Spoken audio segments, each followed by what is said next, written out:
ചന്തമേറിയ പൂവിലും ശബളാഭമാം ശലഭത്തിലും സന്തതം കരതാരിയ ചിത്രചാതുരി കാട്ടി ഹന്തചാരു കടാക്ഷമാലകൾ അർക്കരശ്മിയിൽ നീട്ടിയും ചിന്തയാം മണിമന്ദിരത്തിൽ വിളങ്ങും ഈശനെ വാഴ്ത്തുവിൻ.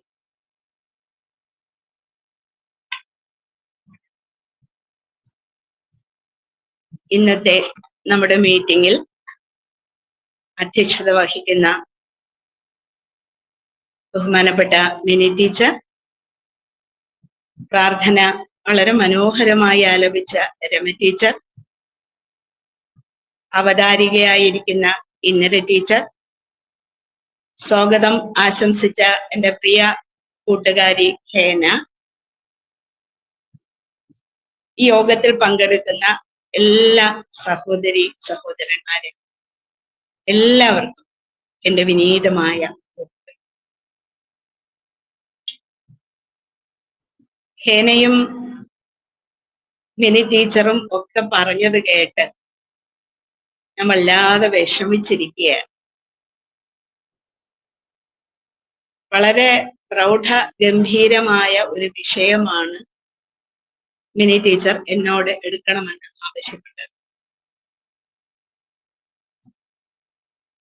ആശാൻ കൃതികൾ പഠിക്കുക എന്ന് പറയുന്നത് മരണം വരെ പഠിച്ചാലും തീരാത്ത ഒന്നാണ്. ഇങ്ങനെ പാരാവാരം പോലെ, സമുദ്രം പോലെ നീണ്ടുകിടക്കും. ആഴവും പരപ്പുമുണ്ട്. അപ്പൊ അതിൽ നിന്ന് ഉള്ള ഒരു ഭാഗം മാത്രം മാറ്റിയെടുത്തിട്ടാണ് ഇന്നത്തെ വിഷയം എടുത്തിരിക്കുന്നത്. മഹാകവി കുമാരനാശാൻ എന്ന് പറയുന്നത് ഒരുപാട് വിശേഷണങ്ങൾക്ക് പാത്രീഭവിച്ച മഹാകവിയാണ്. സ്നേഹഗായകൻ, തത്വചിന്തകൻ, സ്വാതന്ത്ര്യഗായകൻ, സമത്വവാദി, വിപ്ലവത്തിന്റെ ശുക്രനക്ഷത്രം, അദ്വൈതവാദി, ഇങ്ങനെ ഒരുപാട് വിശേഷണങ്ങൾ അദ്ദേഹത്തിന് സഹൃദയർ ചാർത്തി കൊടുത്തിട്ടുണ്ട്. അതിൽ നിന്ന് ഒരേട് മാത്രമാണ് നമ്മൾ ഇന്ന് പരിശോധിക്കുന്നത്. അപ്പൊ ഇത് പറയുമ്പോൾ നമുക്ക് തോന്നും, ഒരേട് എന്ന് പറയുമ്പോൾ നമുക്ക് തോന്നും അത് വളരെ എളുപ്പമുള്ള ഒരു കാര്യമാണ്. പഠിക്കാൻ തുടങ്ങുമ്പോഴാണ് നമ്മൾ മനസ്സിലാകുന്നത് മരണം വരെ പഠിച്ചാലും തീരാത്ത ഒന്നാണ് ഇത്.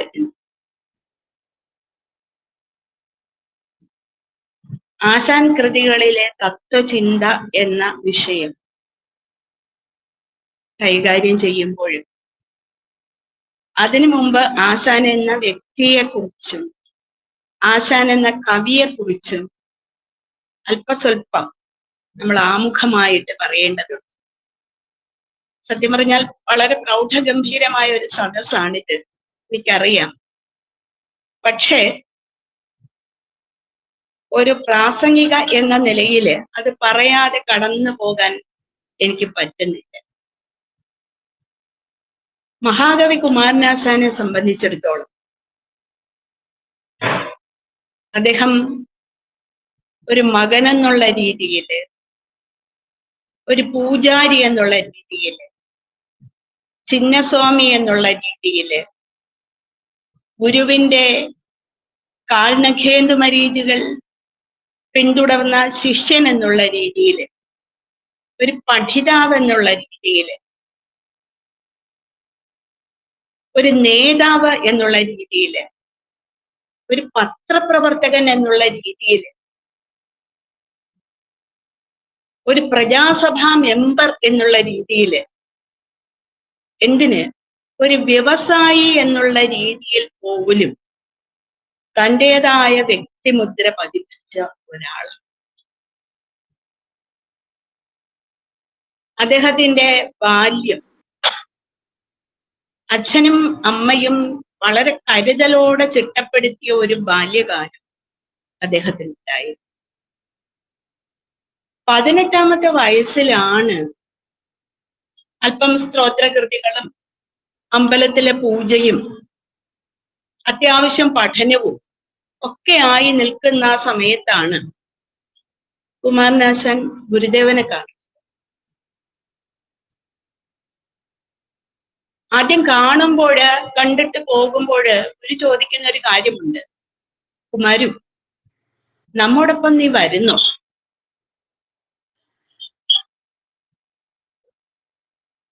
ആ ചോദ്യത്തിന് മുമ്പിൽ സമർപ്പണ ബുദ്ധിയോടെ കടന്നു പോകുന്ന ഒരു ശിഷ്യനെയാണ് പിന്നെ നമുക്ക് കാണാനായിട്ട് സാധിക്കും.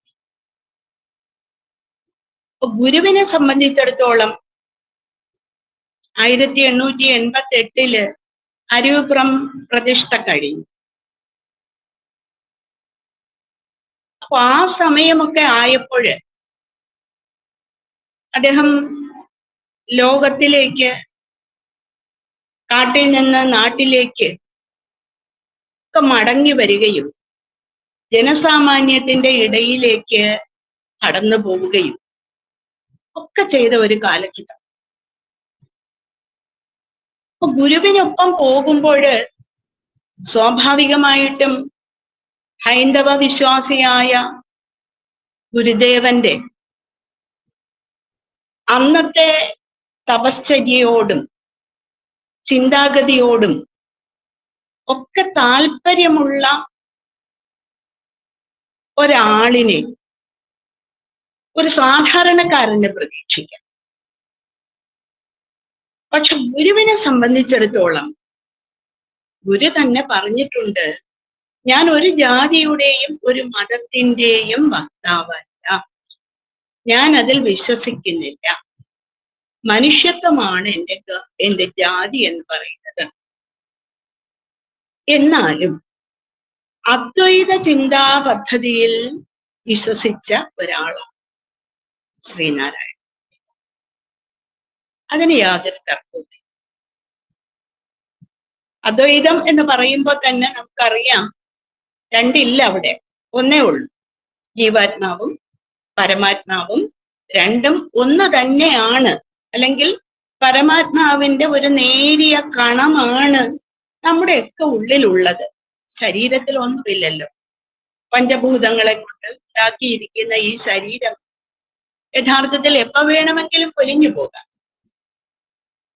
തീ ഒന്ന് ആളിക്കത്തിയാൽ മതി, വെള്ളം ഒന്ന് പൊങ്ങിയാൽ മതി, നിൽക്കുന്ന മണ്ണൊന്ന് ഒലിച്ചു പോയാൽ മതി,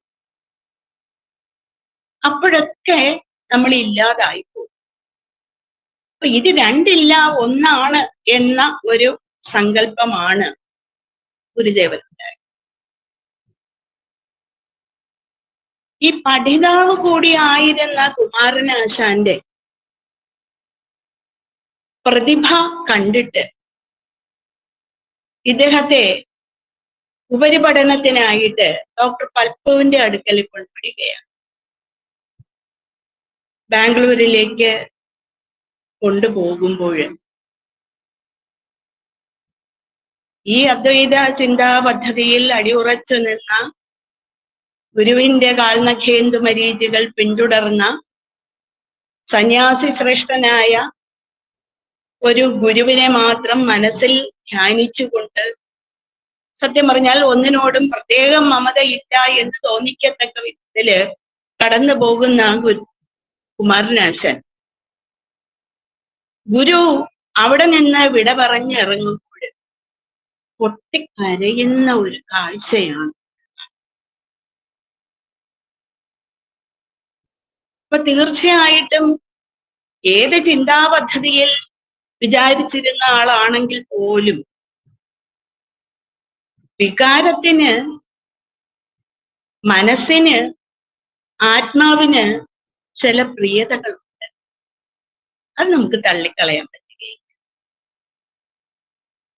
ഇനി ബംഗാളിലും തുടർന്ന് മദ്രാസിലും അവിടെ നിന്ന് കൽക്കത്തയിലും ഒക്കെയുള്ള പഠനം എന്ന് പറയുന്നത് വിശാലമായ ഒരു ലോകമാണ് കുമാരനാശാന് കാട്ടിക്കൊടുത്തത്. ബംഗാളില് നവോത്ഥാന പ്രസ്ഥാനവുമായിട്ട് ബന്ധപ്പെട്ട രാജാ റാം മോഹൻ റായിയൊക്കെ പോലെയുള്ള ആളുകള് പലവിധ പ്രവർത്തനങ്ങളുമായി സമൂഹത്തിന്റെ മുൻനിരയിൽ നിന്ന ഒരു കാലഘട്ടം. ഇന്ത്യയിൽ സത്യം പറഞ്ഞാൽ ഈ നവോത്ഥാന പ്രസ്ഥാനം എന്ന് പറയുന്നത് വളരെ ഭംഗിയായിട്ട് ചുവടുറപ്പിക്കുന്നത് ബംഗാളിലാണ്. അവിടെ നിന്നാണ് കേരളത്തിലേക്ക് വരുന്നത്. അവിടെ നിന്ന് പഠനം പൂർത്തിയാക്കാതെ പിന്നെ മദ്രാസിലേക്ക്, അവിടെ നിന്ന് കൽക്കട്ടയിലേക്ക് ഒക്കെ പോയി. ഈ കൽക്കട്ടയിലേക്ക് ഉള്ള ഒരു പഠനം എന്ന് പറയുന്നത് ശരിക്കും കുമാരനാശാനെ അദ്വൈത ചിന്താ പദ്ധതിയുമായിട്ട് മാത്രമല്ല. വിവേകാനന്ദൻ, ടാഗോർ തുടങ്ങിയ മനീഷികളായ ഒരുപാട് ആൾക്കാരുമായിട്ട് അദ്ദേഹത്തിന് ബന്ധമുണ്ടായി. അവരുടെ ജീവിതം ശരിക്കും കുമാരനാശാനിൽ വല്ലാത്ത ഒരു പ്രചോദനം സൃഷ്ടിച്ചു. അന്ന് അവിടെ ഉണ്ടായിരുന്ന കാൽപ്പനിക പ്രസ്ഥാനം വളരെ പ്രഫുല്ലമായ ഒരു സാഹചര്യം കുമാരനാശാൻ ഇണക്കിക്കൊടുത്തു. അവിടെയുള്ള കവിതകൾ വായിച്ചു, പാശ്ചാത്യ സാഹിത്യവുമായിട്ടൊക്കെ വളരെ ബന്ധം പുലർത്തി. അത് കഴിഞ്ഞ് ഗുരുവിന്റെ നിർദ്ദേശം അനുസരിച്ച് ഇദ്ദേഹം മടങ്ങി. സത്യത്തില് ഇവിടെ നിന്ന് പോയ കുമാരനാശാൻ അല്ല, ഗുരുവിനെ മനസ്സാ കണ്ട് അന്നും എന്നും ഒരുപോലെ നമസ്കരിച്ചിരുന്ന, ഹൃദയം കൊണ്ട് നമസ്കരിച്ചിരുന്ന ആളാണ് കുമാരനാശാൻ. പക്ഷെ അവിടെയെല്ലാം പോയിട്ട് വന്നപ്പോൾ കുമാരനാശാനെ സംബന്ധിച്ചിടത്തോളം നേരത്തെ കണ്ട മഹാന്മാരുടെ ജീവിതം, അവരാർന്നിരുന്ന ചിന്താ പദ്ധതികൾ ഒക്കെ വല്ലാതെ സ്വാധീനിച്ചു. സത്യം പറഞ്ഞാൽ അദ്ദേഹത്തിന്റെ കൃതികളിൽ ഇതെല്ലാം നിഴലിക്കുന്നുണ്ട്. നമ്മൾ സാധാരണയായിട്ട് അദ്വൈത ദർശനം എന്ന് പറയുമ്പോൾ, അല്ലെങ്കിൽ ഹൈന്ദവ ദർശനം എന്ന് പറയുമ്പോൾ ദ്വൈതം, അദ്വൈതം, വിശിഷ്ടാദ്വൈതം എന്ന് മാത്രമേ നമ്മൾ അവിടെ പറയുന്നുള്ളൂ. ഉണ്ട്, പിരിവുകളുണ്ട്. മിനി ടീച്ചർ പറഞ്ഞതുപോലെ തീർച്ചയായിട്ടും ഉണ്ട്, ദർശനങ്ങളും ഉണ്ട്. പക്ഷെ ഈ അദ്വൈത ചിന്താ പദ്ധതിയിൽ അടിയുറച്ചു നിന്നിട്ട് കുമാരനാശാന് വേറെയും ചില തത്വചിന്തകൾ, ചിന്താസരണികൾ സ്വാധീനിക്കുകയുണ്ടായി. അതിൽ ഒന്നാണ് ബുദ്ധദർശനം. മറ്റൊന്നെന്ന് പറയുന്നത്, സത്യം പറഞ്ഞാൽ ഈ മറ്റൊന്ന് എന്ന് പറഞ്ഞ് ഞാൻ ഈ പറയാൻ പോകുന്നത് നമ്മുടെ ഹൈന്ദവ ദർശനത്തിന്റെ ഒരു പാത തന്നെയാണ്. അത് ശൈവ ദർശനം. ഈ ശൈവ ദർശനം എന്ന് പറയുന്നത് നമ്മുടെ ദ്രാവിഡ സംസ്കാരവുമായിട്ട് ബന്ധപ്പെട്ടിട്ടുണ്ട്. അത് സിന്ധു നദീതട സംസ്കാരവുമായിട്ട് അന്നേ ഉണ്ടായിരുന്ന ഒരു ചിന്താധാരയായിട്ടാണ് ശരിക്കും ശൈവ സിദ്ധാന്തത്തെ നമ്മൾ പറയും.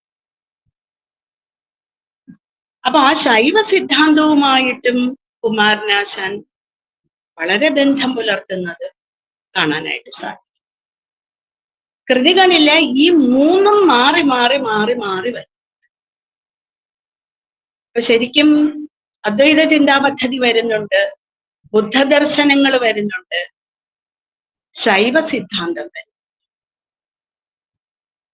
ഇതെല്ലാം കൂടിയുള്ള ഒരു സമഞ്ജസമായ സമ്മേളനം യഥാർത്ഥത്തിൽ ആശങ്ക.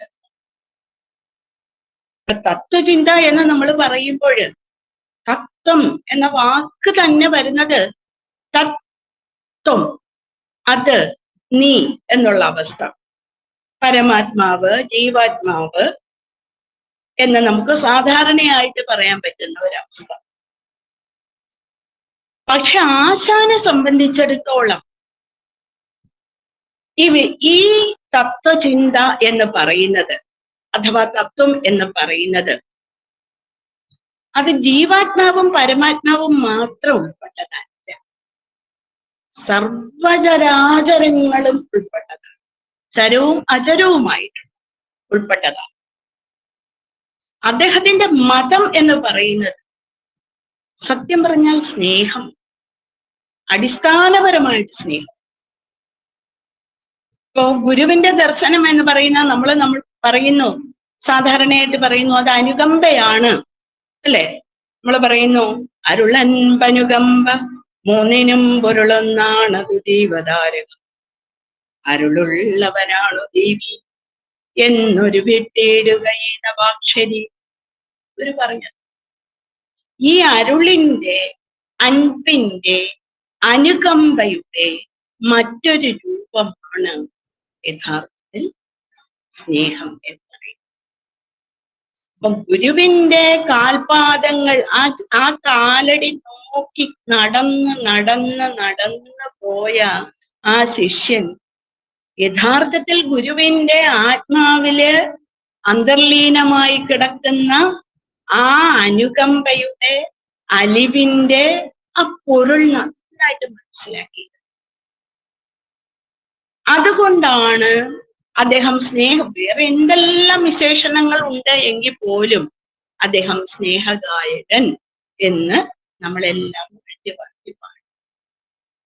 അത് ജനനമാകട്ടെ മരണമാകട്ടെ അതിൻ്റെ ഇടയിലുള്ള ജീവിതമാകട്ടെ, ഇത് ഏത് പറയുമ്പോഴും ഈ സ്നേഹം എന്ന് പറയുന്ന അടിസ്ഥാന ശിലയില് അടിയുറച്ചു നിന്നുകൊണ്ടാണ് അദ്ദേഹം കടന്നത്. അങ്ങനെ കടന്നു പോകുമ്പോൾ ആശാന് പലപ്പോഴും പറയാൻ പറ്റാതെ വരുന്നുണ്ട്, പല കാര്യങ്ങളും പറയാൻ പറ്റാതെ വരുന്നുണ്ട്.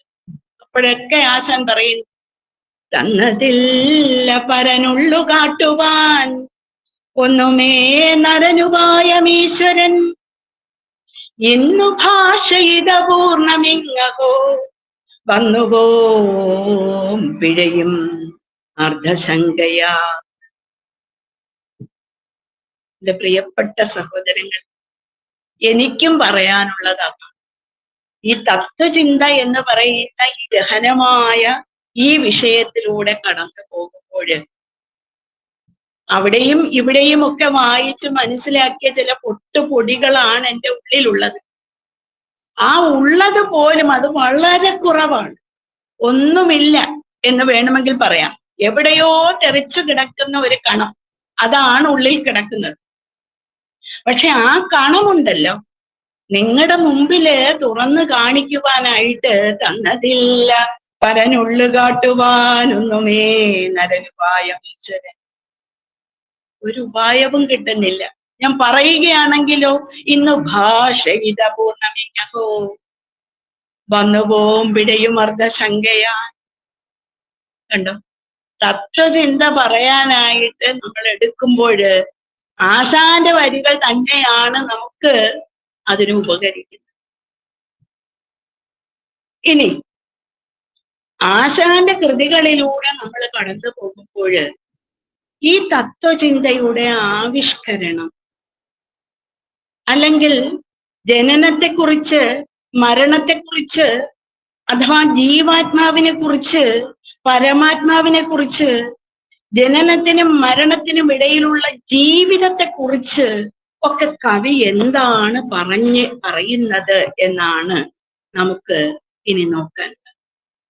നേരത്തെ പറഞ്ഞ ദർശനങ്ങൾ ഓരോ ഭാഗത്തും വരുമ്പോഴേ ഞാൻ പറഞ്ഞു പോകാം. ഞാൻ സത്യം പറഞ്ഞാൽ ആദ്യം വിചാരിച്ചത് അത് പറഞ്ഞിട്ട് കൃതികളിലേക്ക് കടക്കാമെന്നാണ് പറഞ്ഞത്.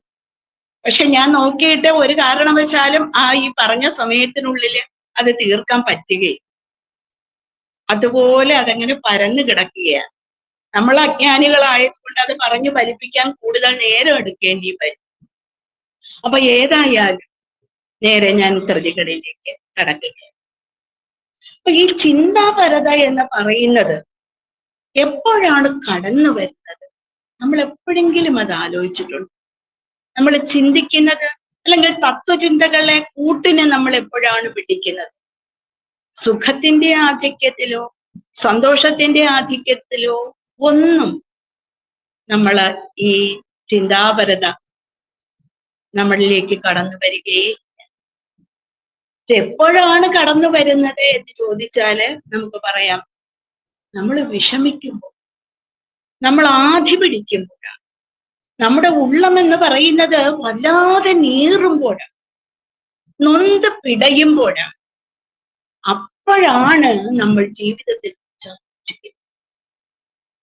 അല്ലെ? ശരിക്കും ഈ ജീവിതത്തില് ജനനത്തിലൂടെ ഈ ഭൂമിയിലേക്ക് കടന്നു വരുന്ന നമ്മൾ ഇങ്ങനെ കൈ ഇങ്ങനെ മുറുക്കി പിടിച്ചിരിക്കും അല്ലെ? എല്ലാ കുഞ്ഞുങ്ങളും ആ വരെയാണ് നമ്മുടെ ഈ കയ്യിൽ പതിഞ്ഞു കാണും അല്ലെ? ഇങ്ങനെ മുറുക്കി പിടിച്ചുകൊണ്ടാ വരുന്നത്. സത്യം പറഞ്ഞാൽ ഒരു വലിയ യാത്രയ്ക്കുള്ള അഥവാ ഒരു അവസാന യാത്രയ്ക്കുള്ള ടിക്കറ്റ് എടുത്ത് ഈ കയ്യിൽ ഇങ്ങനെ ചുരുട്ടി വെച്ചേക്കുക നമ്മള് അല്ലെ? ഒരു വലിയ യാത്രക്കൊടുവിൽ നമ്മൾ മടങ്ങിപ്പോകും. മടക്ക യാത്രയ്ക്കുള്ള ടിക്കറ്റ് എടുത്ത് നമ്മൾ വെച്ചിട്ടുണ്ട്. പക്ഷെ കുറച്ചു കഴിയുമ്പോൾ നമ്മൾ ഇതൊക്കെ അങ്ങ് മറന്നു അല്ലെ?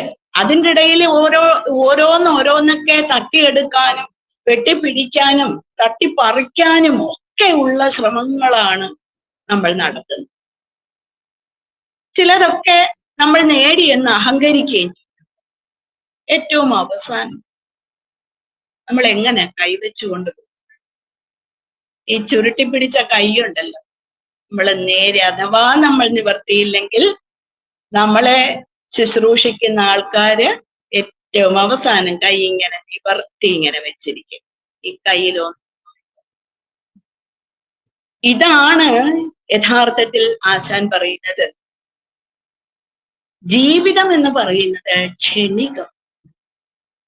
ഈ ക്ഷണികമായ ജീവിതത്തെ കുറിച്ച് നീർപ്പോള പോലെയുള്ളതാണ് ജീവിതം എന്ന് ഒരനുതാപത്തില് ആശാന്റെ അമ്മ മരിച്ചപ്പോൾ അദ്ദേഹം എഴുതിയതാണ് ഒരു അനുതാപം. നീർപ്പോള പോലെയുള്ളത് ഒരു കുമിളയുടെ അത്രയേ ഉള്ളൂ. കണ്ടാൽ എന്ത് ഭംഗിയാ. കരുണയിൽ പറയുന്നുണ്ട് അല്ലെ? ഈ വളരെ വിശേഷപ്പെട്ട ഈ പളുങ്കുപാത്രം ഒന്ന് തട്ടിയാൽ മതി, തവിട് പൊടിയായി അല്ലെ? ഈ പളുങ്കുപാത്രം താഴെ വീണ് തട്ടി വീണ് പൊടിഞ്ഞ് ഒന്നുമല്ലാതായി പോകും. ഭംഗി പോകട്ടെ, അത് അപകടകാരിയും. അപ്പൊ വളരെ സൂക്ഷിച്ച് കൈകാര്യം ചെയ്യാനുള്ളതാണ് യഥാർത്ഥത്തിൽ ജീവിതം എന്ന് പറയുന്നത്. ഈ ജീവിതത്തില് നമുക്ക് ഈ മരണത്തെക്കുറിച്ചാല് മരണത്തിനുള്ള ടിക്കറ്റ് എടുത്താണ് നമ്മൾ വരുന്നത്. അതുകൊണ്ട് ഓരോ ദിവസവും നമ്മൾ മരിച്ചുകൊണ്ടിരിക്കുകയാണ് എന്ന് വിചാരിച്ചാൽ തീർച്ചയായിട്ടും ജീവിതം മുന്നോട്ട് പോകാൻ വലിയ പാടാണ്. എല്ലാരും ഭയക്കുന്ന ഏതൊരു ഭയക്കുന്ന ഒന്ന് തന്നെയാണ് മരണം എന്ന് പറയുന്നത്. അപ്പൊ ഈ മരണചിന്തയെ നമുക്ക് എങ്ങനെയാണ് അതിജീവിക്കുവാൻ സാധിക്കുന്നത്? അതിനാണ് യഥാർത്ഥത്തിൽ വിശ്വാസം എന്ന് ആശാൻ പറയുന്നു. വിശ്വാസമല്ലോ വിളക്കോ മനുഷ്യനു, വിശ്വാസം ജീവസർവസ്വമല്ലോ. ചിലതിലൊക്കെ നമ്മൾ വിശ്വസിക്കണം. ചില ചിന്തകളിൽ, ചില തത്വങ്ങളില് ഒക്കെ നമ്മൾ വിശ്വസിക്കണം. ആ വിശ്വാസമാണ് നമ്മുടെ ജീവസർവസ്വം എന്ന് പറയുന്നത്. ആ വിശ്വാസമാണ് ജീവിതം എന്ന് പറയുന്നത് വളരെ പ്രസാദാത്മകമാണ് എന്ന് നമ്മെ ചിലപ്പോൾ ധരിപ്പിക്കുന്നത്.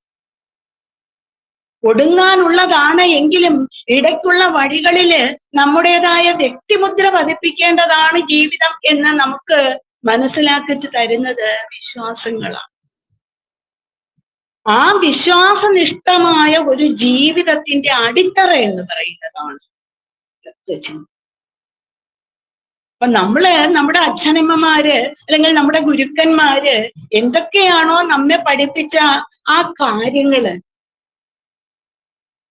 ജനനത്തെക്കുറിച്ച്, മരണത്തെക്കുറിച്ച്, ജീവിതത്തെക്കുറിച്ച് ഒക്കെ അവരുടെ അനുഭവങ്ങളിലൂടെ, അവരുടെ അറിവിലൂടെ ഒക്കെ നമുക്ക് പകർന്നു തന്ന കാര്യങ്ങളുണ്ടല്ലോ. തീർച്ചയായിട്ടും അത് നമ്മള് ഉള്ളിൽ വെക്കണം. വെച്ചാൽ മാത്രമാണ് നമുക്ക് ജീവിതം കൊണ്ടുപോകാൻ സാധിക്കും. ഇത് വളരെ ഭംഗിയായിട്ട് മനസ്സിലാക്കിയ ഒരാൾ കുമാരനാശാൻ. എന്റെ അമ്മൂമ്മ പറഞ്ഞ് ഞാൻ കേട്ടിട്ടുണ്ട്, കുമാരനാശാൻ ജനിച്ചപ്പോഴ് അവിടെ എവിടെ അഞ്ചുതെങ്ങ് ഭാഗത്തുള്ള ഒരു ജോത്സ്യൻ പറഞ്ഞിട്ടുണ്ട് അത്രേ, വിഖ്യാതനാകും, വിശ്വവിഖ്യാതനാകും എന്ന്. ഒരേ ഒരു കുഴപ്പമാണ് അദ്ദേഹം പറഞ്ഞത്. ആ പ്രവാചകൻ എന്നല്ല, ശരിക്കും ആ ജോത്സ്യൻ പറഞ്ഞത് അൽഫോൻസാണ് എന്ന്. ഇത് ആശാനിൽ നിന്ന് ഈ സത്യം അറിയാതെ എല്ലാവരും സൂക്ഷിച്ചിരുന്നു. കുട്ടിയായിരുന്നപ്പോ തൊട്ട് എല്ലാവരും സൂക്ഷിച്ചിരുന്നു. ആശാൻ അറിഞ്ഞോ ഇല്ലയോ എന്ന് നമുക്കറിഞ്ഞു. പക്ഷെ ഏറ്റവും കൂടുതൽ ആശാൻ ചിന്തിച്ചിട്ടുള്ളത്, ആശാൻ പറഞ്ഞിട്ടുള്ളത്, കൃതികളിൽ കൈകാര്യം ചെയ്തിട്ടുള്ളത് മരണം. അതെനിക്ക് യാതൊരു തർക്കവും.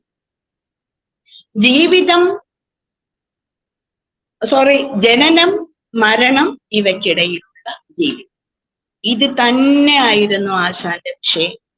ആശാനെ ഏറ്റവും ചിന്തിപ്പിച്ചത് അതിൽ മരണം തന്നെ. ഇനി നമുക്ക് കവിതകളിലൂടെ കടന്നു പോകാം. ഇതെങ്ങനെയാണ് കടന്നു വരുന്നത്?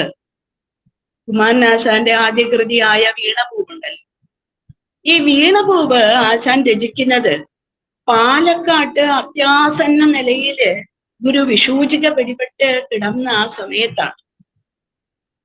അന്നൊരു പൂവിനെ പോലെ എല്ലാ സൗരഭ്യവും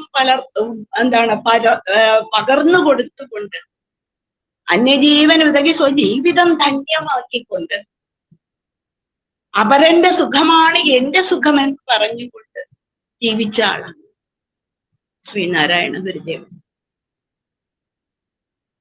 ആ ധന്യാത്മാവ് കടന്നുപോയാൽ എന്ത് ചെയ്യും എന്ന ആധിയിൽ നിന്ന് ഉരുത്തിരിഞ്ഞതാണ് യഥാർത്ഥത്തിൽ വീണപൂവ് എന്ന് പറയുന്ന മഹാകാവ്യം. അപ്പൊ അതിനു മുമ്പ് ശ്രീനാരായണ ഗുരുവിനെ കണ്ടപ്പോഴ് ഈ സ്തോത്രകൃതികൾ എഴുതിക്കൊണ്ടിരുന്ന ആശാനോട് കുമാരനാശാൻ ശ്രീനാരായണ ഗുരുദേവൻ ഒരു കാര്യം പറഞ്ഞു. ശൃംഗാരകാവ്യങ്ങൾ എഴുതി. അന്ന് വെൺമണി പ്രസ്ഥാനമാണ്. അന്ന് ശൃംഗാരകാവ്യങ്ങൾ എന്ന് പറയുന്നത് രൂപരതയ്ക്ക് അമിതമായ പ്രാധാന്യം കൊടുത്തുകൊണ്ട് കവിതകൾ എന്ന് പറയുന്നത് ചില ആസ്വാദന പ്രക്രിയകൾ മാത്രമായിട്ട്, അല്ലെങ്കിൽ സ്ത്രീ ശരീരത്തെ വർണ്ണിക്കുന്നതിനുള്ള ഏടുകളായിട്ട് മാത്രം മാറി നിൽക്കുന്ന ഒരു കാലമായി.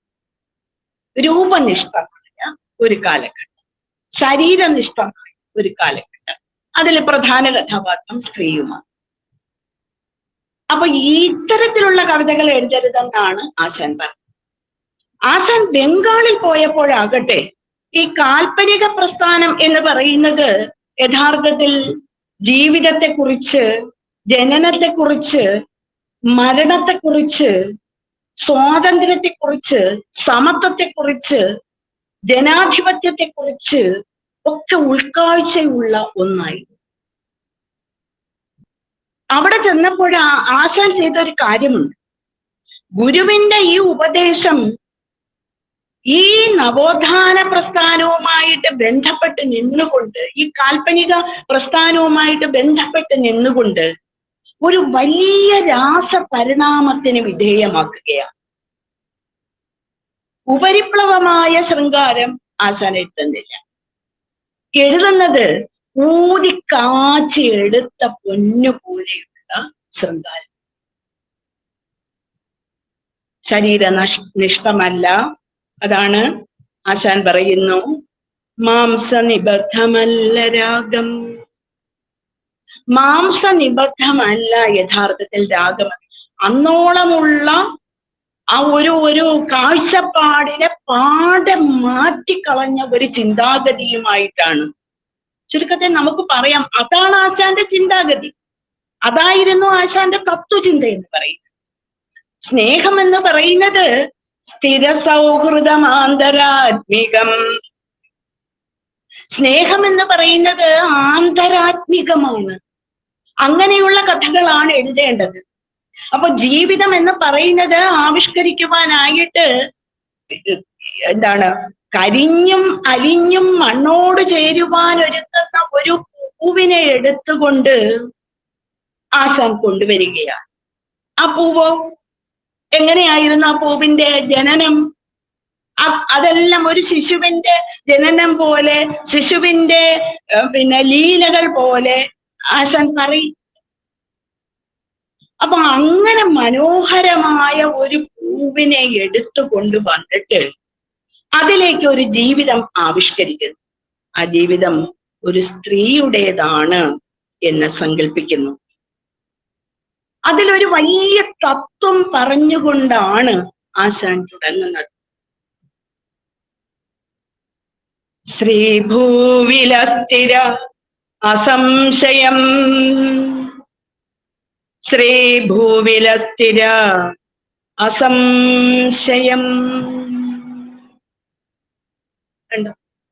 ശ്രീ ഭൂമിയിൽ അസ്ഥിരമാണ്, അസംശയം, സംശയമില്ല. ആദ്യത്തെ കൃതിയാണ്. 35-ാമത്തെ വയസ്സിലാണ് ആശാൻ തന്റെ പ്രഥമമായ കാവ്യം, അതിനു മുമ്പ് കാവ്യം എഴുതിയിരുന്നു. പക്ഷെ ആദ്യത്തെ ലക്ഷണമുക്ത കാൽപ്പനിക കൃതി ഏതാണ് എന്ന് ചോദിച്ചാൽ നമുക്ക് പറയാം അത് വീണപൂവ് തന്നെയാണ്. ആ വീണപൂവിന്റെ ആദ്യത്തെ ശ്ലോകത്തില് 3-ാമത്തെ വരിയില് ഒരു വലിയ ലോക തത്വമാണ് കവി അവതരിപ്പിക്കുന്നത്. ശ്രീഭൂവിലസ്ഥിര അസംശയം. എന്തുകൊണ്ടാ അത് പറയുന്നത്? ഇന്നു നിന്റെ ആ ഭൂതിയെങ്ങ് പുനരെങ്ങ് കിടപ്പിതോർത്താൽ, അധിക തുങ്കപദത്തിൽ രാജ്ഞിയെ പോലെ വിരാജിച്ചിരുന്ന ആ പൂവ് ഇന്ന് താഴെ വീണ് കരിഞ്ഞും അലിഞ്ഞും മണ്ണോട് ചേരുവാൻ ഒരുങ്ങി വിസ്മൃതമാകുന്ന അവസ്ഥയിൽ അങ്ങനെ നിൽക്കുകയാണ്. ഇത് കണ്ടിട്ടാണ് ആശാൻ പറയുന്നത് ശ്രീ ഭൂവിൽ അസ്ഥിരമാണ്. ഈ ഐശ്വര്യം എന്ന് പറയുന്നത് ഒരു ചാക്രികമായ ചലനം പോലെയാണ്. ജീവിതം പോലെ തന്നെയാണ് ഐശ്വര്യത്തിന്റെയും ചലനം എന്നാ പറയുന്നത്. ജീവിതത്തെയും ചക്രം എന്നാണ്. ശരിക്കും ഈ ഐശ്വര്യ ചക്രവും ഇതുപോലെയാണ്, തിരിഞ്ഞുകൊണ്ടേയിരിക്കും. എപ്പോഴാണോ അനുകൂലമായിട്ട് വരുന്നത് അപ്പോൾ മാത്രമേ പ്രസാദാത്മകമാകൂ. ആ പ്രതികൂലമാകുമ്പോൾ ഐശ്വര്യം കെട്ടുപോകും. ജീവിതവും അങ്ങനെ തന്നെയാണ്. നമുക്ക് അനുകൂലമായത് മാത്രം വരുമ്പോഴാണ് ജീവിതം പ്രകാശമാനമായിട്ട് നമുക്ക് തോന്നുന്നത്. അല്ലെങ്കിൽ ജീവിതം ദുഃഖപൂർണം. ആ ദുഃഖം യഥാർത്ഥത്തിൽ ആ ദുഃഖം എന്ന് പറയുന്നത് അത് ദുഃഖമാണ് എന്ന തിരിച്ചറിവ് നമുക്ക് ഉണ്ടാവുകയും വേണം. ഈ ദുഃഖം എപ്പോഴാണ് നമുക്ക് മനസ്സിലാകുന്നത്? സുഖം വരും. കണ്ടോ? അപ്പൊ പരസ്പര പൂരകമായിട്ട് സുഖത്തെയും ദുഃഖത്തെയും രാജ്ഞിയെ പോലെ വാണരുളിയ ആ പൂവിനെയും പെട്ടെന്ന് തന്നെ കരിഞ്ഞും മരിഞ്ഞും മണ്ണോട് ചേരാൻ ഒരുങ്ങുന്ന വീണ പൂവിനെയും വീണുപോയ പൂവിനെയും എടുത്തുകൊണ്ട് കവി പ്രകാശിപ്പിക്കും. അപ്പൊ സത്യം പറഞ്ഞാല് അതിലെ 41 ശ്ലോകം മാത്രമാണ് ഹ എന്ന് പറയുന്ന, ചുരുക്കത്തിൽ കഷ്ടം എന്ന് നമുക്ക് പറയാൻ പറ്റുന്ന ഒരർത്ഥമുള്ള ആ തുടക്കത്തിലെ അതേ അർത്ഥം തന്നെയാണ് 41-ാമത്തെ ശ്ലോകത്തിലും. ആശാൻ മറ്റൊരു സത്യം പറയുകയാണ്. അവനി വാഴ്വ് കിനാവു കഷ്ടം, അവനി വാഴ്വ് കിനാവ് കഷ്ടം. ഈ ഭൂമിയില് വാഴുന്നത് ഈ കിനാവുണ്ടല്ലോ, കഷ്ടം തന്നെ. ഈ ജീവിതം എന്ന് പറയുന്നത് കഷ്ടം തന്നെയാണ്. അതാണ് ഒരു അനുതാപത്തിൽ പറയുന്നത്, ഉപാസിക്കുന്ന ദുഃഖത്തെ ഞാൻ ഉപാസിക്കുന്നു എന്ന് പറയുന്നു. അപ്പൊ ശരിക്കും യഥാർത്ഥത്തിൽ ജീവിതം എന്താണ്, ജനനം എന്താണ് എന്നും, ആ ജനനം എന്ന് പറയുന്നത് ജീവാത്മാവ് പല പല വേഷം കെട്ടി മാറി മാറി വരും. ഒരു ഉടുപ്പ് നമ്മൾ മാറ്റിയിട്ടിട്ട് മറ്റൊരു ഉടുപ്പ് എടുത്തിടുകയില്ലേ? ഒന്ന് അഴുക്കായി കഴിയുമ്പോൾ, അല്ലെങ്കിൽ അതിന്റെ കാലാവധി കഴിയുമ്പോൾ അതിനിടണ്ട, അത് മങ്ങിപ്പോയി, അത് നിറം കെട്ടുപോയി എന്ന് പറഞ്ഞുകൊണ്ട് നമ്മൾ മാറ്റിയിടുന്നത് പോലെ യഥാർത്ഥത്തിൽ നമ്മുടെ ഒരാളിന്റെ ജീവിതം എന്ന് പറയുന്നത് ഒരു നിശ്ചിത കാലത്ത് പര്യവസാനിക്കുകയും നമ്മളിൽ നിക്ഷേപിച്ചിരിക്കുന്ന ആ ആത്മാവുണ്ടല്ലോ, ഈ പരമമായ പൊരുളിന്റെ ഏറ്റവും ലോലമായ ഒരംശം, ഇതിനെയാണല്ലോ നമ്മൾ പരമായ സത്യമെന്നും ആത്മാവെന്നും ഒക്കെ പറയുന്നത്. ഇത് മറ്റൊരു ഉടുപ്പ് നമ്മൾ എടുത്തണിയും. കണ്ടോ, മരണത്തിൽ നിന്ന് രക്ഷപ്പെടാനുള്ള ഒരു മാർഗം കൂടി കവി കാണിച്ചു തരികയും. അത് വീണപൂവ് തൊട്ട് തുടങ്ങുന്നുണ്ട്. വീണപൂവിൽ പറയുകയാണ്, ഉൽപ്പന്നമായതു നശിക്കും, അണുക്കൾ നിൽക്കും, ഉൽപ്പന്നനാമുടൽ വെടിഞ്ഞൊരു ദേഹി വീണ്ടും, ഉൽപ്പത്തി കർമ്മഗതി പോലെ വരിജഗത്തിൽ കൽപ്പിച്ചിടുന്ന ഇവിടെ ഇങ്ങനെ ആഗമങ്ങൾ. അവിടെ അദ്ദേഹം ആഗമങ്ങളെ കൂട്ടുപിടിക്കുന്നു, വേദങ്ങളെ കൂട്ടുപിടിക്കുന്നു. എന്താ വേദങ്ങൾ പറയുന്നത്? ഉൽപ്പന്നമായതു നശിക്കും. ഏതാണോ ഉൽപ്പന്നമായത്, ഏതാണോ ഉണ്ടായത്, അത് നശിച്ചു പോകും. അണുക്കൾ നിൽക്കും, എങ്കിലും അണുക്കൾ നിൽക്കും. പരമാണു, നമ്മുടെ ഉള്ളിലുള്ള ആ പരമ്പൊരുളുണ്ടല്ലോ, ജീവാത്മാവ്, സത്യത്തിൽ അത് എവിടെയാണ് ഇരിക്കുന്നതെന്ന് നമുക്ക് എന്നും അറിഞ്ഞുകൂടാ. നമ്മൾ എത്ര വളർന്നു, ശാസ്ത്രം എത്ര വളർന്നു. പ്രരോദനത്തിൽ ആശാൻ പറയുന്നുണ്ട്, രാസ ഭൗതിക ഊർജങ്ങൾ അതിലൂടെയൊക്കെ കടന്നു പോകുന്ന സയൻസ് എന്ന് പറയുന്നത്, രസതന്ത്രം, ഭൗതിക ശാസ്ത്രം ഒക്കെ പഠിക്കുന്ന നമ്മള് ശരിക്കും ബാക്കിയുള്ള ഇതെല്ലാം വേദാന്തം എന്ന് പറയുന്നതും ജീവാത്മാവ് പരമാത്മാവ് എന്നൊക്കെ പറയുന്നതും ഒക്കെ പഴമയുള്ള കാര്യങ്ങളാണ്. സയൻസ് ആണ് പഠിക്കേണ്ടത്, അതാണ് യഥാർത്ഥത്തിൽ പ്രമാണം എന്നൊക്കെ പറയുന്ന നമ്മള് ഇതുവരെ അറിഞ്ഞിട്ടുണ്ട് എവിടെയാണ് ഈ ജീവാത്മാവ് കുടികൊള്ളുന്നത്. നമ്മൾ വിഷമം വരുമ്പോൾ നമ്മൾ നെഞ്ചിൽ കൈവയ്ക്കും, അല്ലെങ്കിൽ നമ്മൾ തലയിൽ ഇങ്ങനെ കൈവയ്ക്കും, അല്ലേ? അപ്പൊ നമുക്ക് അറിഞ്ഞുകൂടാ, ബുദ്ധിയാണ് പ്രവർത്തിപ്പിക്കുന്നത്. പക്ഷെ നമുക്ക് വിഷമം വരുമ്പോൾ നമ്മൾ നെഞ്ചിലാണ് കൈവയ്ക്കുന്നത്. നമുക്ക് അറിഞ്ഞുകൂടാ എവിടെയാണ് ഇരിക്കുന്നത് എന്ന് അറിഞ്ഞുകൂടാ.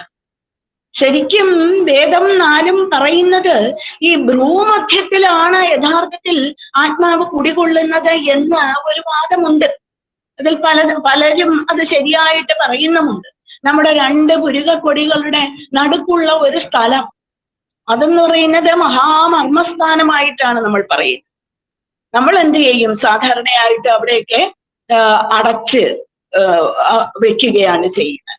സത്യം പറഞ്ഞാൽ അവിടെ ഇങ്ങനെ ഈ സ്റ്റിക്കർ ബോട്ടൊന്നും ഒട്ടിക്കാൻ പാടില്ല, അവിടെ തുറന്നിടേണ്ട സ്ഥലമാണ്. അതിലൂടെയാണ് യഥാർത്ഥത്തിലുള്ള അറിവ്. അതിനു വേണ്ടിയിട്ടാണ് പണ്ടുള്ളവർ അവിടെ സിന്ദൂരം തൊടുമല്ലോ. എന്തിനാ സിന്ദൂരം തൊടുന്നത്? അവിടെ ഇങ്ങനെ നമ്മള് റബ്ബ് ചെയ്യും, ഇപ്പൊ പറയുന്ന മസാജ് ചെയ്യും എന്ന്. മസാജ് ചെയ്യുമ്പോൾ യഥാർത്ഥത്തിലുള്ള ആ മർമ്മസ്ഥാനം ഉണ്ടല്ലോ, അത് ഉണരും. അത് ഉണരാൻ വേണ്ടിയിട്ടാണ് യഥാർത്ഥത്തിൽ അങ്ങനെ ചെയ്യുന്നത്. അപ്പൊ അത് പോട്ടെ, ഏതായാലും നമുക്ക് അറിഞ്ഞുകൂടാ ഈ ആത്മാവ് എന്ന് പറയുന്നത് ഭൂമധ്യത്തിലാണോ, നെഞ്ചിലാണോ, തലയിലാണോ, അതെ ഇതൊന്നുമല്ലാത്ത ഒരു സ്ഥലത്താണോ നമുക്ക് അറിഞ്ഞുകൂടാ. പക്ഷേ ആ ജീവാത്മാവ് പോയിട്ട് മറ്റൊരു അമ്മയുടെ ഉദരത്തിലേക്ക് പ്രവേശിച്ചിട്ട് മറ്റൊരു ഉടുപ്പെടുത്ത് അണിഞ്ഞിട്ട് തിരിച്ചു. കണ്ടോ? ശരിക്കും മരണം എന്ന് പറയുന്നത് നമ്മൾ ഭയക്കുന്ന മൃത്യുബോധം അല്ലെങ്കിൽ മൃത്യുഭയം എന്ന് പറയുന്ന എല്ലാവർക്കുമുണ്ട്. അത് മഹാകവികൾക്കുമുണ്ട്, എല്ലാ കവികൾക്കുമുണ്ട്. ആശാനെ സംബന്ധിച്ചിടത്തോളം അതെനിക്ക് തോന്നുന്നു കുറച്ചേറിയ ഒരാളായിരുന്നു. അല്പ ആയുസായ ആളുകൾക്ക് പലപ്പോഴും ഇങ്ങനെ ഒരു ബോധം, ഒരു ഉത്ബോധം ഉണ്ടായിരിക്കും എന്ന് പറയും. അവരെപ്പോഴും മരണത്തെക്കുറിച്ച് ജാഗരൂകരായിരിക്കും. അറിഞ്ഞായിരിക്കണമെന്നില്ല, അറിയാതെ തന്നെ ജാഗരൂകരായിരിക്കും. അപ്പൊ ആശാന്റെ എല്ലാ കൃതികൾ എടുത്തു നോക്കിയാലും നമുക്ക് ഈ മരണത്തെ കാണാനായിട്ട് സാധിക്കും. അതുകൊണ്ടാണ് ഈ വീണപൂവിൽ പറയുന്നത്, ഉൽപ്പന്നമായതു നശിക്കുമണക്കൾ നിൽക്കും, ഉൽപ്പന്നനാമുടൽ വെടിഞ്ഞൊരു ദേഹി വീണ്ടും, ഉൽപ്പത്തി കർമ്മഗതി പോലെ വരും ജഗത്തിൽ കൽപ്പിച്ചിടുന്ന ഇവിടെ ഇങ്ങനെ ആഗമങ്ങൾ ഇവിടെ ഇങ്ങനെ കൽപ്പിക്കുന്നുണ്ട്. അപ്പൊ ഇത് മൃത്യു എന്നുള്ള ഭയത്തിൽ നിന്ന് മനുഷ്യനെ അതിജീവിപ്പിക്കുവാനുള്ള ഒരു ചിന്ത കൂടിയാണ്. മൃത്യു കൊണ്ട് അവസാനിക്കുന്നില്ല ജീവിതം. അവസാനം എപ്പോഴും പറയുന്ന ഒന്നാണ്, മരണം കൊണ്ട് അവസാനിക്കുന്ന ഒന്നല്ല ജീവിതം എന്ന് പറയുന്നത്. സ്നേഹം എന്ന് പറയുന്നത് അന്തരാത്മാവിൽ കുടികൊള്ളുന്നതാണ് എങ്കില്, അന്തരാത്മാവ് മരിക്കുന്നില്ല എങ്കില്, ആത്മാവ് മരിക്കുന്നില്ല എങ്കില് സ്നേഹം മരിക്കുന്നില്ല. അങ്ങനെയാണ് എന്നുണ്ടെങ്കില് ജീവാത്മാവിന് ഒരിക്കലും മരണമില്ല. അപ്പൊ നമ്മൾ മരിക്കുന്നു എന്ന് പറയുന്നത് നമ്മൾ അല്പജ്ഞാനികളായതുകൊണ്ട് പറയുന്നതാണ്. നമുക്ക് ഇത് ഒരു തരത്തിൽ ഒരു ആശ്വാസവുമാണ്. നേരത്തെ പറഞ്ഞതുപോലെ വിശ്വാസം അത് ജീവസർവസ്വമാണ്, അല്ലേ? അപ്പൊ ഇതേ ആശയം തന്നെ ലീലയിൽ കടന്നു വരുന്നുണ്ട്. ലീലയിൽ പറയുകയാണ്, ലീല ശരിക്കും ഈ സാത്വിക ഗുണപ്രധാനമായ നളിനി എഴുതിയതിനു ശേഷം രാജസഭൃത്തിയായ ഒരു കഥാപാത്രത്തെ അവതരിപ്പിക്കണം എന്നതുകൊണ്ടാണ് ശരിക്കും ലീല ആശാൻ എഴുതിയത് എന്ന മുഖപുരയിൽ പറയുന്നത്. അപ്പൊ അതില് ലീലയുടെ കഥയൊക്കെ നമുക്കറിയാമല്ലോ. അതില് ഈ ഭർത്താവിന്റെ മരണത്തിന് ശേഷം പൂർവകാമുകനെ തിരക്കി പോകുന്ന ഒരു പെൺകുട്ടിയാണ് ലീല. നിത്യജീവിതത്തിലാണെങ്കിൽ അവളെ ശരിക്കും സാധ്വിയെന്നോ ധന്യെന്നോ ഭവ്യെന്നോ ഒന്നും നമ്മൾ വിളിക്കുകയില്ല. നമ്മൾ ലീലയെ അങ്ങനെ വിളിക്കാത്തതിന് കാരണം എന്ന് പറയുന്നത് ആശാനാണ്. ആശാന്റെ സ്നേഹസങ്കല്പം അങ്ങനെ ഒരു നിഗമനത്തിലേക്ക് നമ്മളെ എത്തിക്കുകയാണ്. എന്താ അവൾ പറഞ്ഞത്? രതിനിത്യം ഒരാൾക്കൊരാളിലായി സ്ഥിതി ചെയ്യിൽ സഖി പെണ്ണിനാണിനി, അതിലും വലുതല്ലഹോ വ്രതം ധൃതിമാൻ എന്തൊരു ധന്യനൻ പ്രിയൻ. മദനനെ കുറിച്ച് പറയുകയാണ്. അപ്പൊ യഥാർത്ഥത്തിൽ രതി എന്ന് പറയുന്നത് നിത്യം ഒരാൾക്ക് ഒരാളിലായി സ്ഥിതി ചെയ്താൽ അതാണ് ഏറ്റവും വലിയ വ്രതം എന്ന് പറയുന്നത്. അങ്ങനെയുള്ള കഥാപാത്രത്തെയാണ്, നായികയാണ് നമ്മൾ ധന്യ എന്നും ഭവ്യ എന്നും സതി എന്നും സാധി എന്നും ഒക്കെ പറയുന്നത്. അങ്ങനെ ഒരു കഥാപാത്രമാണ് ലീല എന്ന് പറയുന്നത്. ആ ലീല ശരിക്കും ഭർത്താവിന്റെ മരണത്തിന് ശേഷം പൂർവകാമുകനായ മദനനെ തിരക്കി പോവുകയാണ്. അങ്ങനെ തിരക്കി പോകുമ്പോൾ അസ്ഥിമാത്ര ശേഷനായ ഈ മദനനെ അവിടെ വെച്ച് കാണുകയാണ്. മാധവിയാണെന്ന് പറയുന്നത്. നമ്മൾ അപ്പോഴൊക്കെ ആലോചിക്കണം, എന്തൊരു ചങ്കൂറ്റമാണ് ആശാനം നമ്മൾ ആലോചിക്കണം. ആ ലീല തുടങ്ങുന്നത് പ്രണയപരവശേ ശുഭം. പ്രണയം എന്ന ഒരു വാക്ക് പോലും കാവ്യ ചിന്തയിൽ ഇല്ലാതിരുന്ന ഒരു കാലഘട്ടത്തിൽ ആണ് പ്രണയം എന്ന വാക്ക് ആദ്യമെടുത്ത്, ഒരു കവിതയുടെ ഒരു കൃതിയുടെ ആദ്യമെടുത്ത് തന്റെ ചിന്താപദ്ധതിയായിട്ട്, തന്റെ സ്നേഹചിന്തയുടെ പദ്ധതിയായിട്ട് ആശാൻ ആവിഷ്കരിക്കുന്നു. എന്തൊരു ധൈര്യമാണ്, എന്തൊരു സ്വാതന്ത്ര്യമായിരുന്നു ആശാൻ പ്രദർശിപ്പിച്ചത്. ആരെയും കൂസാതെ നട്ടെല്ല് നിവർത്തി നിന്നിട്ട് ആശാൻ പറയുകയാണ്, പ്രണയപരവശയായിരുന്നു അവൾ. അപ്പൊ ശരിക്കും അവളെന്ന് പറയുന്നത് ശരിക്കും എന്താണ്, സതികൾ പരന്റെ ഗുണം കാണുകയില്ല.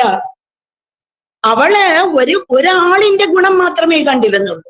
ഭർത്താവിനെ അച്ഛൻ കൊടുത്തതാണ്. ആ അച്ഛനെ അവൾ മരിച്ചില്ല. സമൂഹത്തിന് മുമ്പിൽ അവൾ മരിച്ചു എന്നുള്ള തോന്നല് ഉണ്ടാക്കിയത് അച്ഛനാണ്. കണ്ടോ? അത് അവള് പറയുന്നുണ്ട്, അവൾ അപ്രഗൽഭയായിരുന്നു. എന്താ കാര്യം? അപ്രഗൽഭയാകാനുള്ള കാര്യം എന്താണ്? അന്ന് അച്ഛൻ പറയുന്നത് കേൾക്കുന്നതാണ് യഥാർത്ഥത്തിലുള്ള നമ്മുടെ സ്ത്രീകളുടെ ഒരു എന്താണ് വിനയം എന്ന് പറയുന്നത്, അല്ലെ? നമ്മളെ അച്ഛൻ പറയുന്നത് പോലെ കേൾക്കുകയാണ് ചെയ്യുന്നത്.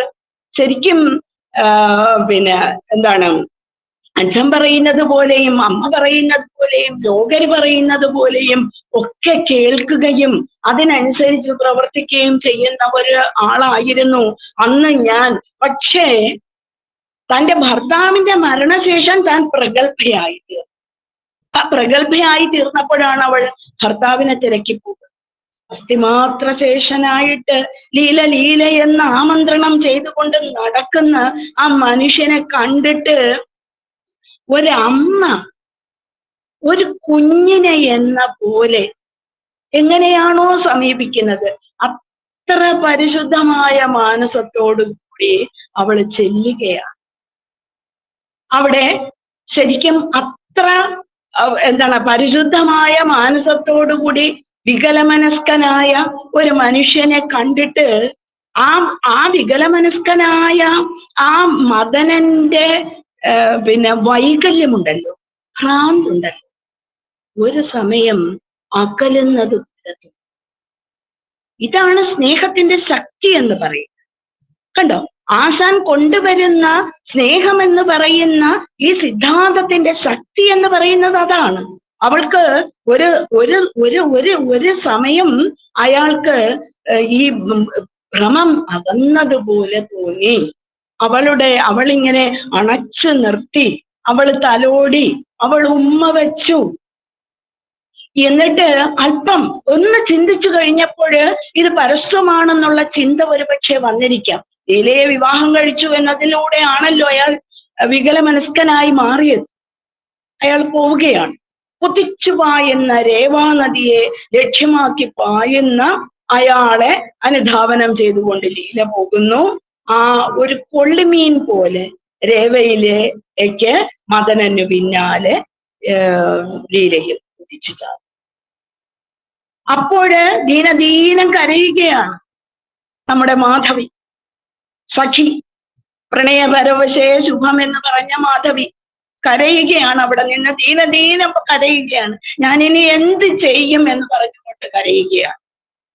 അപ്പോഴാണ് ആശാൻ പറയുന്നത് കൃത്യമാണ്, ശരിയാണ് എന്ന് നമുക്ക് ബോധ്യമാകും.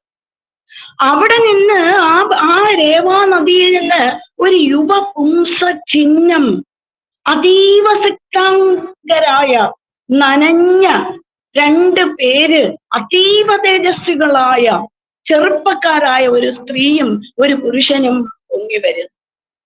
കരഞ്ഞുകൊണ്ട് നിൽക്കുന്ന മാധവിയോട് അവർ പറയുകയാണ്, ആരും തോഴി ഉലകിൽ മറയും നീല മാംസം വെടിഞ്ഞാൽ തീരും നെല്ലി പ്രണയജടിലം ദേഹിതൻ ദേഹബന്ധം പോരും ഖേദം ചിരസഖി പ്രിയം വാഴ്ക മാഴ്കാതെ വീണ്ടും ചേരും നാം കേൾ വിരതഗതിയായില്ല സംസാരചക്രം. നേരത്തെ നമ്മൾ വീണഭൂവിൽ കണ്ടില്ലേ, അതിന്റെ മറ്റൊരു ശ്ലോകത്തിൽ ആശാൻ ആവിഷ്കരിക്കും. ഇവിടെ തീർച്ചയായിട്ടും ഹൈന്ദവ ദർശനം നിഴലിക്കുന്നു എന്ന് നമുക്ക് പറയാതെ തരമില്ല. നമ്മള് ശരിക്കും എന്താണ്, മരണം കഴിഞ്ഞാല് അത് കഴിഞ്ഞും ഒരു ജീവിതമുണ്ട് എന്ന് വിശ്വസിക്കുന്ന ആൾക്കാർ തന്നെയാണ് നമ്മളെന്ന് പറയുന്നത്. ആ പറയുന്നതിന്റെ ആ പ്രൗഢി നമ്മളൊന്ന് ആലോചിച്ച് നോക്കണം. മരണം കൊണ്ട് അവസാനിക്കുന്ന ഒന്നല്ല ജീവിതം. എന്തിനാ കരയുന്നത് എന്റെ തോഴി, നീ എന്തിനാ കരയുന്നത് അല്ലെ? ചോദിക്കുകയാണ്. ആരും തോഴി ഉലകിൽ മറയും നീലമാംസം വെടിഞ്ഞാൽ, മാംസം വെടിഞ്ഞാൽ ആരും മറഞ്ഞു പോകുന്നില്ല. തീരുന്നില്ലി പ്രണയജടിലം. ഉള്ളിൽ സ്നേഹമുണ്ട് എങ്കിൽ നമുക്ക് മരണമില്ല. തീരുന്നില്ലി പ്രണയജടിലം ദഹിതൻ ദേഹബന്ധം പോരും ഖേദം പ്രിയസഖി ചിരം വാഴ്ക മാഴ്കാതെ വീണ്ടും ചേരും നാം കേൾ. എന്റെ പ്രിയപ്പെട്ട കൂട്ടുകാരി, നീ എന്തിനാ കരയുന്നത്? നമ്മൾ പിരിഞ്ഞു പോകുന്നില്ല, നമ്മൾ വീണ്ടും കണ്ടുമുട്ടാനുള്ളവർ തന്നെയാണ്. ചേരും നാം വിരഭജിതിയാകില്ല സംസാര ചക്രം. സംസാരമാകുന്ന ചക്രം, നേരത്തെ പറഞ്ഞതുപോലെ ജീവിത ചക്രം കണ്ട ആശാൻ ആ കറക്റ്റ് പദം എടുത്ത് പ്രയോഗിക്കും. ആ ചിന്ത അതിലേക്ക് കൊണ്ടുവരാനായിട്ട് കറക്റ്റ് ഒരു സന്ദർഭം നോക്കിയിട്ട് കൃത്യമായ പദം. അതുകൊണ്ടാണ് ആശാനെ നമ്മളിങ്ങനെ ആലോചിച്ച് നമ്മുടെ മനസ്സിൽ ഇങ്ങനെ കൊണ്ട് നടക്കുന്നത്, എപ്പോഴും പ്രണയിച്ചുകൊണ്ട് നമ്മുടെ കൂടെ, നമ്മുടെ ഊണിലും നമ്മുടെ ഉറക്കത്തിലും നമ്മുടെ സ്വപ്നത്തിലും നമ്മുടെ ചെയ്തിയിലും ഒക്കെ ആശാൻ കടന്നു വരുന്ന അതുകൊണ്ടാണ്. സംസാര ചക്രം എന്ന് പറയുന്ന അവസാനിക്കുന്നില്ല. ഒരു വൃത്തത്തില് എവിടെയാണ് തുടക്കം എന്ന് നമുക്ക് പറയാൻ പറ്റുമോ? എവിടെയാണ് ഒടുക്കം എന്ന് പറയാൻ പറ്റൂ? തുടങ്ങുന്നിടത്ത് തന്നെയാണ് ഒടുക്കം. ഇത് തന്നെയാണ് ഈ ജീവനും.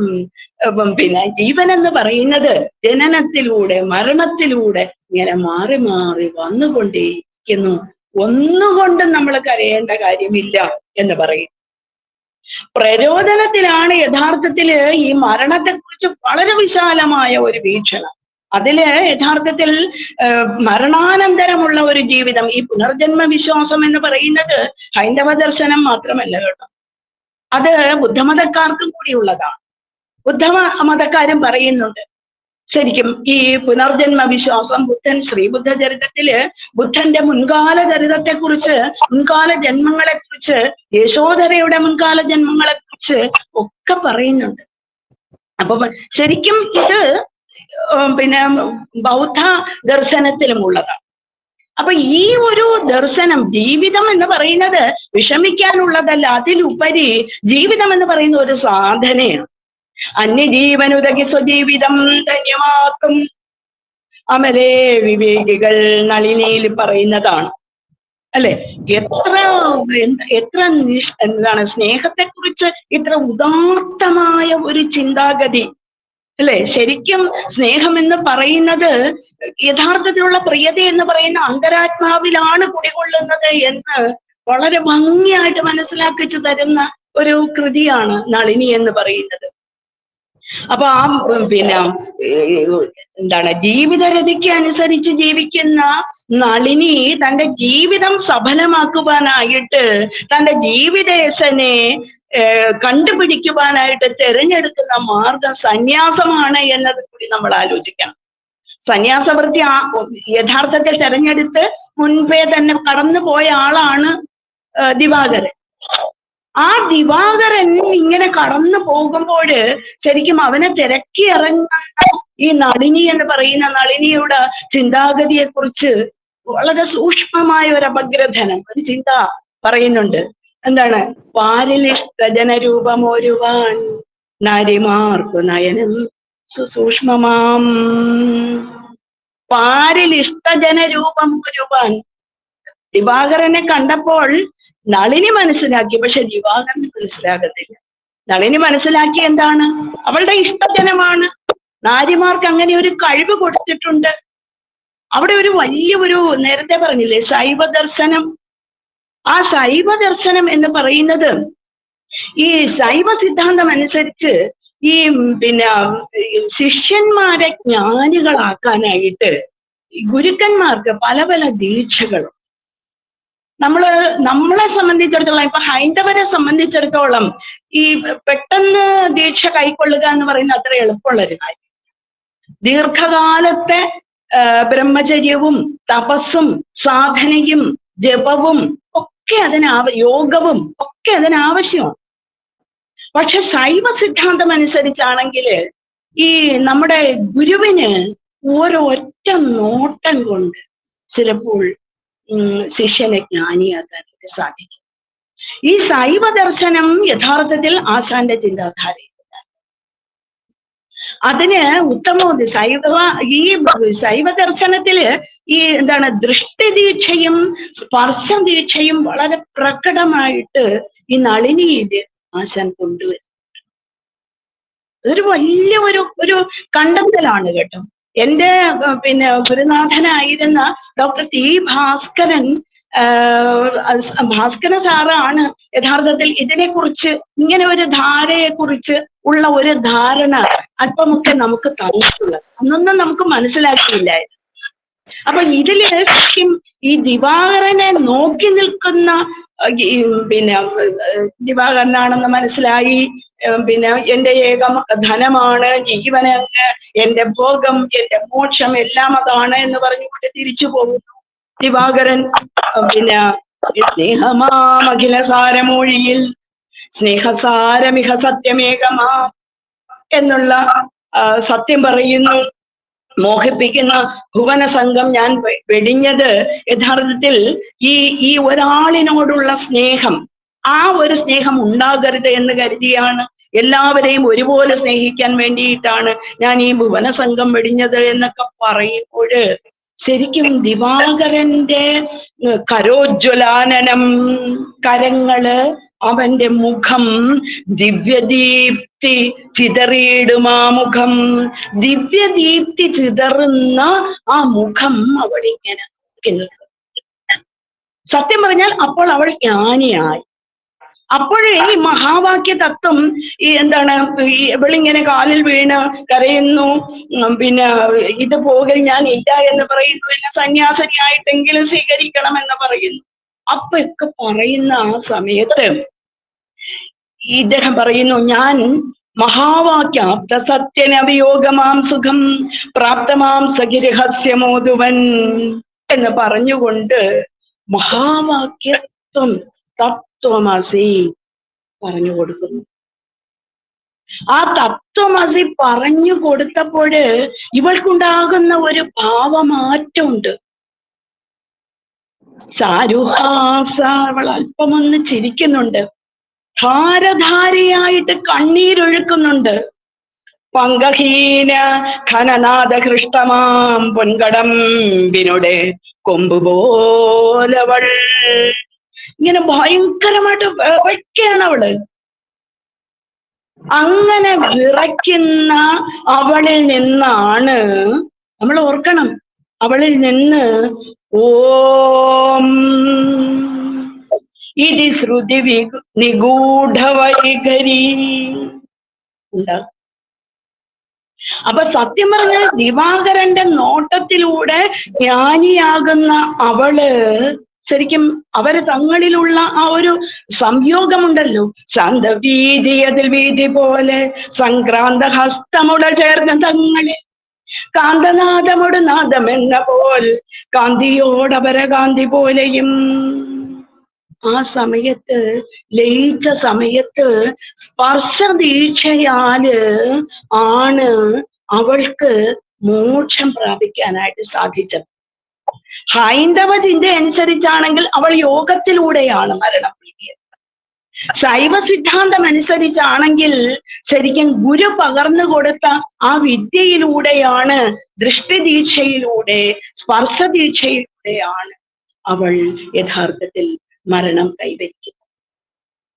ഏതായാലും ആ മരണം എന്ന് പറയുന്നത് ശരിക്കും ദിവാകരൻ പറയുന്നുണ്ട്, എത്രയോ കാലം ഞാൻ തപസ് ചെയ്തു, എനിക്ക് അവളെ ആർജിച്ച എന്താണ് തൃണാഞ്ചലം വിട്ടിടുന്ന ഹിമബിന്ദു താനും ഒരു ദുഃഖമിയലും അതൊന്നുമില്ലാതെ അവൾക്ക് പരലോക എന്താണ് പരമാത്മാവിലേക്ക് ലയിക്കുവാനായിട്ട് സാധിക്കുന്നു. ശരിക്കും ജീവാത്മാ പരമാത്മാ സമ്മേളനം പോലെയാണ് ആ സമ്മേളനം ആയിരുന്നത് എന്നാണ് പറയുന്നത്.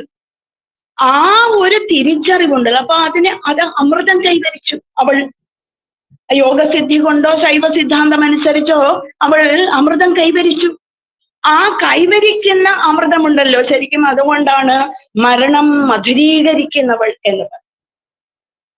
ആ മധുരീകരിക്കുന്ന മരണമുണ്ടല്ലോ, അതൊരു വിദ്യ യഥാർത്ഥത്തിൽ ദിവാകരന് പറഞ്ഞു കൊടുക്കുക.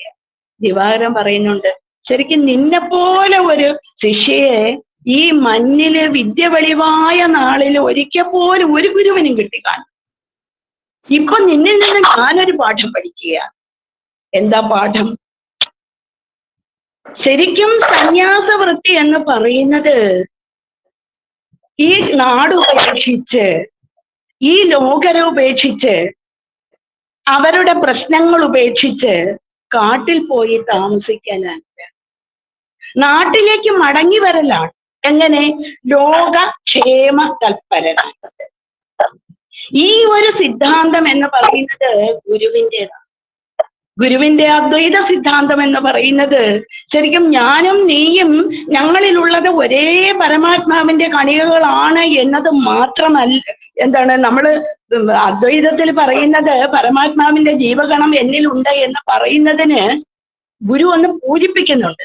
അത് തന്നെയാണ് അപരനിലുള്ളത്. കണ്ടോ? ആ സിദ്ധാന്തമാണ് അവിടെ കൊണ്ടുവരുന്നത്.